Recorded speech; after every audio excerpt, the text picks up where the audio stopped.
Man kann mit einem Satz Hunderttausende berühren, Ja. auf einmal. Und man kann mit einem Satz aber auch ein Alles Leben kaputt zerstören. machen. Ja. Ja.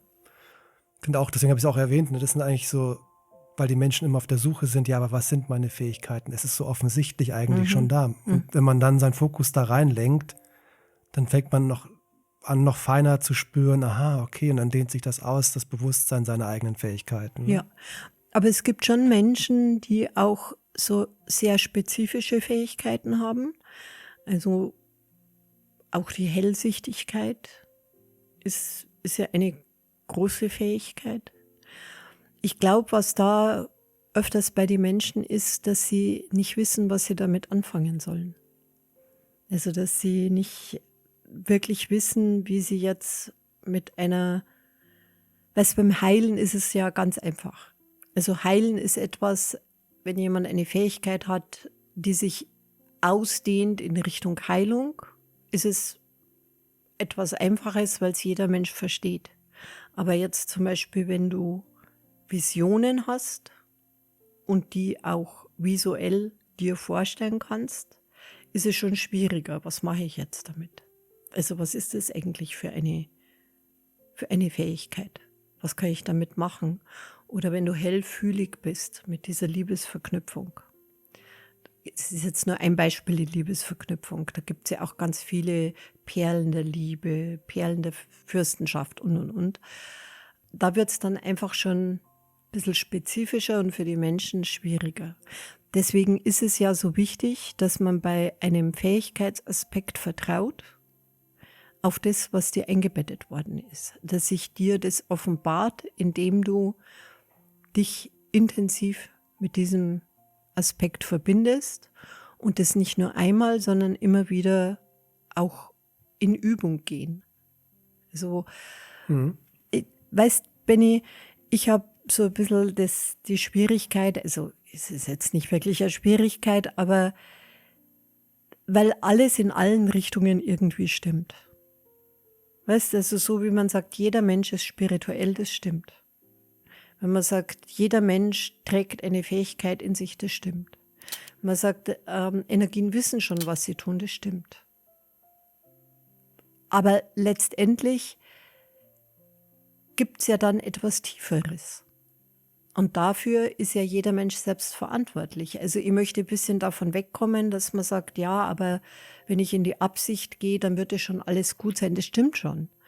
Aber es gibt immer noch einen Teil, der es wert ist, in die tiefe Stille zu gehen und nachzuforschen, um tiefer zu gehen mit etwas oder in tiefere Bindung zu gehen.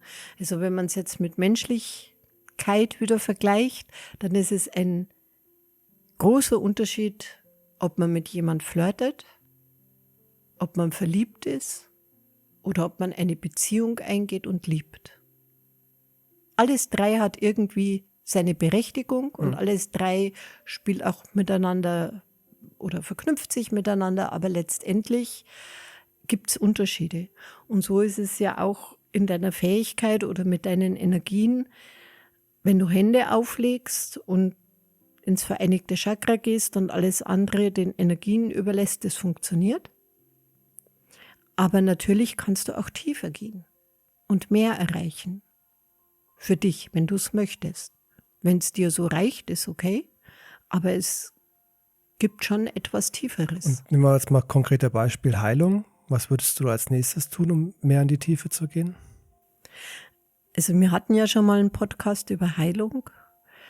Ich glaube, also wenn man jetzt das alles mal beachtet, was so mit der Verbindung und so, ist es wirklich wichtig, dass man die Energien bündelt, also dass man diesen Schatz sozusagen, den man im Fähigkeitsaspekt trägt, dass man sich darauf fokussiert und den immer größer werden lässt und immer größer werden lässt und immer größer werden lässt und noch größer werden lässt. Und das ist letztendlich eine Form der Bündelung. Dann treten alle anderen Energien etwas zurück, kann man sehr schön beobachten. Und dann ist diese Bündelung, die wird immer stärker und immer stärker. eine Energie ist ja so sehr lebendig, Benny. Weißt du ja. Ja? Und dann, wenn die Bündelung sozusagen ihren Höhepunkt erreicht hat, lässt du los. Und dann beginnt sozusagen die Energie zu wirken. Also in ganz menschlichen Worten, ich sehe vor meinem inneren Auge die Kraft, die Fähigkeit des Heilens und schenke eigentlich meine ganze Liebe dort rein, anerkenne es durch meine Liebe, halte meinen Fokus auf diese Verbindung. Es wächst und wächst und wächst und wächst und irgendwann lässt du los. Genau. Und was bedeutet dieses Loslassen? Es bedeutet, dass du zurücktrittst und sozusagen die Energie freigibst. Das kannst du auch bestimmen. Du kannst es ja in dir leise aussprechen, du kannst es aber auch laut aussprechen. Also ich glaube, das wäre jetzt so am einfachsten, dass du einfach, wenn du jetzt einen Klienten hast, möchtest es ja vielleicht nicht laut machen, dass du einfach innerlich sagst, ich lasse los, beginne zu wirken.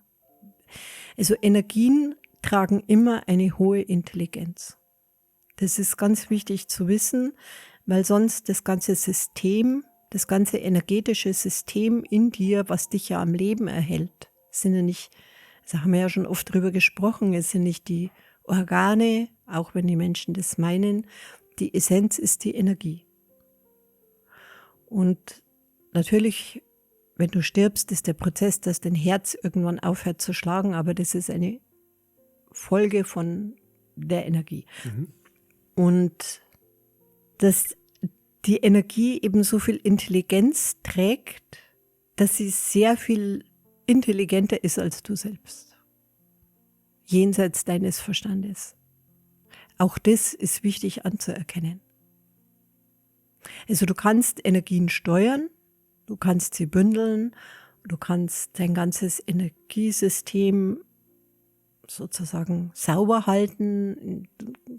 Also das wissen wir ja alles, wie das geht mit Erden, Reinigen und.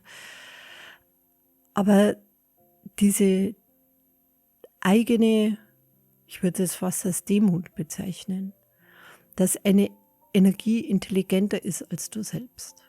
Genauso wie ein Kristall. Weil die von keiner Dualität geprägt sind. Weil diese Energien keine Vorurteile haben, nicht bewerten. Sie sind, was sie sind und sie erfüllen ihren Auftrag. Und ihren Auftrag erfüllen sie, indem sie wissen, dass du die Erlaubnis dazu gibst. Und deine Absicht. Also du musst auch etwas geben. Und dann, also ich sehe es in Hunderten von Lichtkörpern, wie das funktioniert. Und dann kommt noch dazu, dass wenn du dann wirkst, bleiben wir mal beim Heilen, wenn du dich dann entbindest, wenn du deinen Fokus wegnimmst von dem Fähigkeitsaspekt, also entbindest in dem Augenblick, wo du sagst, also jetzt habe ich genug getan. Also dass die Menschen jetzt nicht denken, entbinden, ja. Dann kann man sehen, dass das, was von der geistigen Welt dazugegeben wurde, wird dir immer ganz viel dazugegeben an Energie für deine Fähigkeit, wird dann in deinem Fähigkeitsaspekt eingebettet und bleibt dort auch, also nicht für immer, aber es bleibt erstmal. Und somit formiert sich der Fähigkeitsaspekt zum Schluss immer neu. Also die Zirkulation nach einem Wirken, wenn dann die Entbindung gekommen ist, wenn man sich das anschaut, ist immer anders, als sie vorher war. Das finde ich sehr interessant. Ein sehr lebendiger Aspekt. Ne? Genau, ein sehr lebendiger Aspekt, der sich sehr oft verändert. Und es gibt Aspekte, die sehr oft gleich bleiben, auch wenn sie in einer Wirkungsfunktion waren. wenn man jetzt sagt, bei einer Reise, die Aspekte verbinden sich, so wie es für dich richtig und gut ist zu diesem Zeitpunkt, und man kommt von dieser Reise, von dieser energetischen Reise zurück, dann schaut man sich die Aspekte an, also das mache ich ja sehr oft in der Nacht, und dann kann man sehen, dass zum Beispiel ein Verbindungsaspekt sich nicht sehr viel verändert hat. Der hat eine andere Funktion gehabt. Aber der Fähigkeitsaspekt, der ist meistens eigentlich immer anders, als er vorher war. Und das zeigt mir, wie sehr die geistige Welt ihr es dazu tut. Also in dem Augenblick, wo du offen bist für das, was geschieht. Also ohne jetzt das zu fordern oder so. Die geistige Welt tut es einfach. Und das sind wirklich Geschenke. Aber dazu braucht es halt, wie gesagt, diese Absicht, ja, die Achtsamkeit, das Vertrauen. Und oftmals ist es halt auch so, dass man vielleicht einiges auch von diesen Energien, die in einen wohnen, dass man die nicht greifen kann oder dass man es vielleicht nicht versteht. Aber da ist halt das Vertrauen auch wichtig. Also diese Energien, die in dir wohnen, wollen dir dienlich sein. Also die haben nur die allerbesten Absichten. Ja, ich finde schon, dass das wichtig ist, dass man das weiß. Das macht ja auch was mit dem Vertrauen. Mhm. Und trotzdem darf man es nicht einfach so abtun und sagen, ja, das wird schon alles so richtig sein. Also man muss schon selber auch etwas dazu tun. Also Maurice hat das bei einem Channeling, finde ich, sehr, sehr schön und deutlich zum Ausdruck gebracht, was er hat zwar nicht speziell vom Fähigkeitsaspekt gesprochen, aber ich wusste natürlich, was er meint. Und das war sehr, sehr schön ausgedrückt und war so passend. Ja. Gibt es noch mehr, was du über den Fähigkeitsaspekt erzählen kannst? Also der Fähigkeitsaspekt ist jetzt kein Aspekt, der sehr viel Energie an andere Aspekte abgibt. Also es gibt Aspekte wie der Allmachtsaspekt, der gibt sehr viel Energie an alle anderen Aspekte ab. Also man könnte sagen, der Fähigkeitsaspekt ist da sehr Geizig. Also der behält die Energie lieber für sich. Und der bindet sich aber immer mit dem Engelsaspekt und mit dem Seelenaspekt. Also diese 3 Aspekte sind verbunden, wenn man diese Verbindung zulässt und wenn man vorher in der Absicht war und eben im vereinigten Chakra. Dann, weil du musst dir vorstellen, dass so ein Energiefeld, wenn man das anschaut, sehr viel Energie sich ausdehnt und aufgenommen wird. Gerade bei einem Fähigkeitsaspekt wird sehr viel Energie aufgenommen, genauso beim Seelenaspekt. Und dann, wenn du die entbindest, ist es ja so, dass die Energie eingebettet wird und die Zirkulation ist eine andere, die ist schneller und die muss wieder langsamer werden. Das bedeutet, dass eine Energie sich verteilen muss. Und da tut sich ein Fähigkeitsaspekt einfach schwer. Und es wird dann Energie in den Seelenaspekt gebracht. Es wird Energie in den Engelsaspekt gebracht. Manchmal wird Energie auch bis in den Weisheitsaspekt gebracht oder mal in den Erwachungsaspekt. Also je nachdem, was für Energien du aufgenommen hast, wie du gewirkt hast, wie sich die Energie ausgedehnt hat. Aber wenn eben diese Anbindung nicht da war, dann ist die Zirkulation schnell und die Energie tritt aus und dann kannst du ein Lichtkörpersymptom kriegen. Also das merkt der Mensch. Und es ist aber auch wichtig, dass man jetzt keine Angst kriegt, dass das passiert. Wäre es wichtig, bei der Entbindung kann man die persönliche Engelsgruppe anrufen oder den Botschafter der Liebe, wie auch immer, oder die geistige Welt einfach bitten, dass die Energie auch gut verteilt wird. Was überlegst du jetzt?